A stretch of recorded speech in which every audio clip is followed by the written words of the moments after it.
దుబాయ్లో మరీనా టవర్స్ లో ఘోర అగ్ని ప్రమాదం చోటు చేసుకుంది.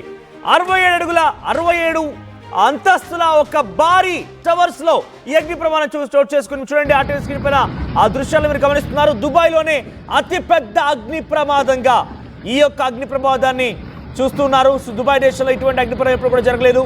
67 అంతస్తులు పూర్తిగా కూడా అగ్ని కిలల మధ్యలో ఎగిసిపడ్డాయి. ఆ దృశ్యాలు గమనించండి. పెద్ద ఎత్తున అక్కడ నిప్పులు ఎగిసిపడుతూ ఉంటే ఆ అగ్గి మధ్యలో నుంచి కొన్ని శిథిలాలు కింద పడుతున్నాయి, డిబ్రీస్ కింద పడిపోతున్నాయి, అంతా కాలి బూడిదైపోతోంది. సుమారుగా అక్కడ 4000 మంది ఉన్నారట. ఒకరిద్దరు కాదు, 4000 మంది ఈ టవర్స్లో అక్కడ ఉండిపోయారు. అయితే మంటలు చెలరేగడంతో అరుపులు కేకలు వేశారు.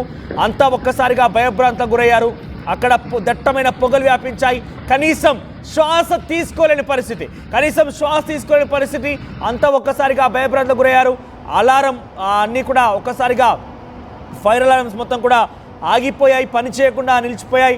సుమారుగా 764 ఫ్లాట్స్లో ఈ 67 టవర్స్లో ఒక్కసారిగా అగ్ని కిలలు ఎగిసిపడ్డాయి.